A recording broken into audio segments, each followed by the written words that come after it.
Hello friends, अस्सलाम वालेकुम and welcome to discover the reality. दोस्तों, आज मैं जिस टॉपिक पर बात करने वाला हूँ ये इंतहाई संजीदा टॉपिक है और मेरी गुजारिश है कि वीडियो लास्ट तक देखिएगा ताकि आप इस सारे मामले को ठीक से समझ सकें कि किस तरह से ये बड़ी बड़ी कंपनीज हम आम लोगों की ज़िंदगियों को दांव पर लगाकर अपने कारोबार चमका रही हैं। दोस्तों, मैं जानता हूँ कि 5G और रेडिएशन पर अब तक YouTube पर बहुत सारी वीडियोस अपलोड हो चुकी हैं। अपनी इस रिसर्च से पहले मैंने YouTube पर बहुत सी ऐसी वीडियोस भी देखी हैं जिनका ये दावा है कि मोबाइल फ़ोन रेडिएशन हम इंसानों को किसी भी तरह का कोई नुकसान नहीं पहुंचाती। एक्चुअली मैं हैरान हूं कि इतनी आसानी से इन्होंने ये कैसे कह दिया, जबकि सच्चाई इससे बिल्कुल मुख्तलिफ है। दोस्तों, पहली चीज़ जो ये यूट्यूबर्स हमेशा कहते हैं वो ये है कि सेल फोन रेडिएशन इंसानों के लिए हार्मफुल है, इसका कोई भी एविडेंस मौजूद नहीं है और अब तक कोई भी ऐसी साइंटिफिक रिसर्च सामने नहीं आ सकी जिससे ये बात साबित हो सके। तो अब मैं आपको बताऊंगा कि अब तक क्यों कोई साइंटिफिक रिसर्च सामने नहीं आ सकी जिससे ये बात साबित हो सके कि मोबाइल फ़ोन रेडिएशन हमारे लिए हार्मफुल है।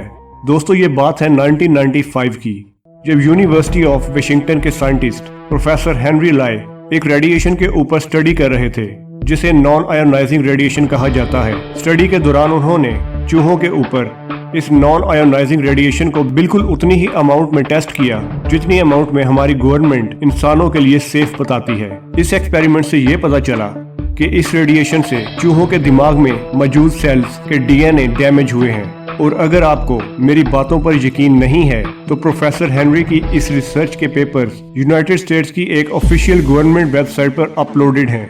आप खुद वहां जाकर इसे पढ़ सकते हैं, लिंक मैं डिस्क्रिप्शन में डाल दूंगा। इस रिसर्च के बाद प्रोफेसर हेनरी ने ये रियलाइज किया कि उन्होंने अभी अभी जिस रेडिएशन की टेस्टिंग की है सेम यही नॉन आयोनाइजिंग रेडिएशन आज भी हमारे सेल फोन्स में से निकलती है। दोस्तों, आप में से बहुत से लोग ये जानते होंगे कि चूहों और इंसानों का बायोलॉजिकल सिस्टम ऑलमोस्ट सेम होता है और अगर ये मोबाइल फोन रेडिएशन चूहों के लिए हार्मफुल है तो ये हम इंसानों के लिए भी हार्मफुल होगा। प्रोफेसर हेनरी के इस रिसर्च के सामने आने के बाद मोटरोला, जो कि उस वक्त एक बहुत बड़ी मोबाइल कंपनी थी, उस तक ये बात पहुंच गई और फिर इसके फौरन बाद मोटरोला ने एक तरफ प्रोफेसर हेनरी से मीटिंग करना चाहिए और दूसरी तरफ माइक्रो न्यूज नामी एक पब्लिकेशन पर जाकर प्रोफेसर हेनरी की इस रिसर्च को कमजोर साबित करने की कोशिश की। और यही वो वक्त था जब प्रोफेसर हेनरी को उनके और उनकी इस रिसर्च के खिलाफ एक फुल फ्लैज साजिश का पता चला। अब हुआ ये कि एक रिसर्च प्रोग्राम जिसका नाम वायरलेस रिसर्च प्रोग्राम है, उसने यूनिवर्सिटी ऑफ वाशिंगटन के प्रेसिडेंट को एक लेटर लिखा और इस लेटर में उन्होंने प्रोफेसर हेनरी को जॉब से हटाने की बात की। सिर्फ यही नहीं, इस लेटर में यह भी लिखा था कि अगर आपने प्रोफेसर हेनरी को फायर नहीं किया तो हम अपनी रिसर्च फंडिंग भी बंद कर देंगे, जो कि $25 मिलियन की फंडिंग थी। लेकिन इसके बावजूद भी यूनिवर्सिटी ऑफ वाशिंगटन के प्रेसिडेंट ने प्रोफेसर हेनरी को फायर करने से मना कर दिया। इस लेटर के बारे में पता चलने के बाद प्रोफेसर हेनरी का कहना था कि एक साइंटिस्ट होने की हैसियत से मैंने कभी भी ये नहीं सोचा था कि मुझे इस तरह से इस पॉलिटिक्स में घसीटा जाएगा और अब मुझे समझ आ रहा है कि बिजनेस की दुनिया में लोग किस तरह की गेम्स खेलते हैं। दोस्तों, अब यहीं से सारा खेल शुरू होता है।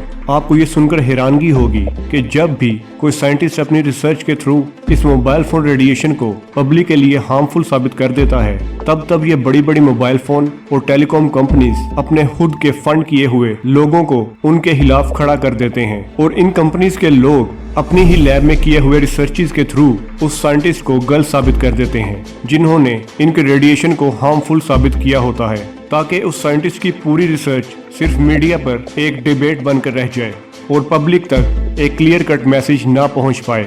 यही है इन कंपनीज का मास्टर प्लान और ये बात भी खुद प्रोफेसर हेनरी ने साबित की, क्योंकि वो उनके खिलाफ हो रही प्लानिंग से फ्रस्ट्रेट हो चुके थे और इसी फ्रस्ट्रेशन ने उन्हें साल 2006 में एक बहुत बड़ी एनालिसिस करने पर मजबूर किया।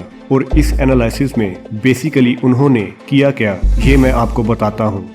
दोस्तों, उन्होंने साल 1990 से लेकर साल 2006 तक यानी 16 साल में मोबाइल फ़ोन रेडिएशन को लेकर जितनी भी रिसर्चेस की गई थी उन्होंने उन सभी रिसर्चेस को पढ़ना शुरू कर दिया। इन 16 सालों में 326 स्टडीज की गई थी मोबाइल फोन रेडिएशन के बारे में, और इन 326 स्टडीज में से 50% स्टडीज ये दिखा रही थी कि ये रेडिएशन हम इंसानों के लिए हार्मफुल है, और 50% स्टडीज ये दिखा रही थी कि ये रेडिएशन हमारे लिए हार्मफुल नहीं है।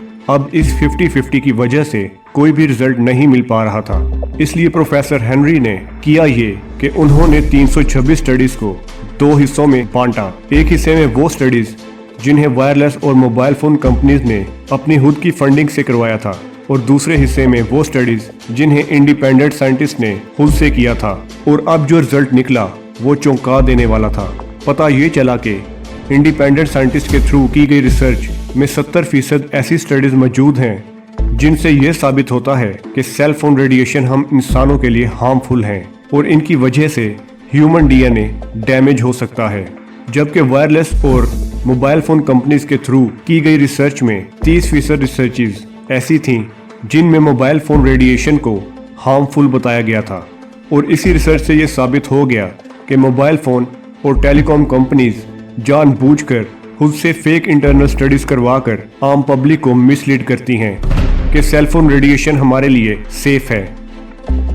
और सुनिए, इन सभी बातों के साबित होने के बाद एक ऑर्गेनाइजेशन जिसका नाम अमेरिकन कैंसर सोसाइटी है, जब उससे इस बारे में पूछा गया तो उन्होंने प्रोफेसर हेनरी को कोई जवाब नहीं दिया। उन्होंने इस बारे में बात तक नहीं की। और तो और बिना जवाब दिए ही अमेरिकन सोसाइटी के ऑफिशियल पोजीशन ने सीधे सीधे ये स्टेटमेंट दे दिया कि सेल फोन रेडिएशंस में इतनी एनर्जी ही नहीं होती कि वो इंसानों को नुकसान पहुंचा सके। जबकि ये बिल्कुल गलत स्टेटमेंट था, क्योंकि हम अगर ये बात मान भी लें कि प्रोफेसर हेनरी गलत थे तो इन लोगों को उनसे बात करने में आखिर क्या परेशानी थी। अब ठीक बिल्कुल इसी तरह CTIA, जो कि एक वायरलेस एसोसिएशन है, उन्होंने भी प्रोफेसर हेनरी के इस मामले पर चुप पकड़ ली है और बहुत ही तरीके से अपने वेबसाइट पर यह लिख दिया है कि आज भी हमारे पास कोई सबूत नहीं है कि मोबाइल फ़ोन रेडिएशन हमारे लिए हार्मफुल हैं। दोस्तों, अब आप खुद देख लीजिए, सबूतों के होने के बावजूद उसे ऐसे इग्नोर कर रहा है कि जैसे कोई सबूत कभी मिले ही ना हो। यह है वो तरीका जिससे इन्होंने पूरी दुनिया में ये झूठ फैला रखा है कि रेडिएशंस हमारे लिए फुली सेफ हैं। और क्या आप जानते हैं कि मीडिया को प्रोफेसर हेनरी को यूं इग्नोर करने की वजह क्या है? वजह यह है कि अगर ये बात मीडिया के जरिए सबके सामने आ गई कि मोबाइल फ़ोन रेडिएशन इंसानों के लिए हार्मफुल है, तो इन वायरलेस टेलीकम्युनिकेशंस को बहुत ज़्यादा नुकसान होगा। और क्या आप जानते हैं कि ये पूरी वायरलेस इंडस्ट्री ग्लोबली $1.4 ट्रिलियन की बन चुकी है। दोस्तों, $1.4 ट्रिलियन। अब आप समझ सकते हैं कि सारा खेल पैसों का है, और ये इंडस्ट्रीज किसी भी कीमत पर नहीं चाहती कि इनका कोई भी नुकसान हो। और शायद मुझे ये बताने की ज़रूरत नहीं है कि आज के वक्त में जिसके पास पैसा है वो मीडिया के साथ साथ और क्या क्या कंट्रोल कर सकता है। दोस्तों, अभी भी मेरे पास और बहुत कुछ है बताने को, लेकिन मैं इतना सब कुछ इस एक वीडियो में फिट नहीं कर सकता। इसलिए मैं इसका एक और पार्ट बनाऊंगा, क्योंकि अभी तो हमने 5G पर बात ही नहीं की। अभी 5G का राज खोलना भी बाकी है। मैं बहुत जल्द 5G पर भी वीडियो अपलोड करूंगा। लेकिन दोस्तों, उससे पहले अगर आपको ये वीडियो पसंद आए तो लाइक ज़रूर करें, अपने दोस्तों में शेयर करें, और सब्सक्राइब करते हुए बेल आइकन पर ज़रूर क्लिक कर दीजिए ताकि मेरे न्यू आने वाले वीडियोस की नोटिफिकेशन आपको बआसानी मिल सके। इसी के साथ मुझे दीजिए इजाज़त। अपना बहुत सारा ख्याल रखिएगा। अल्लाह हाफिज़।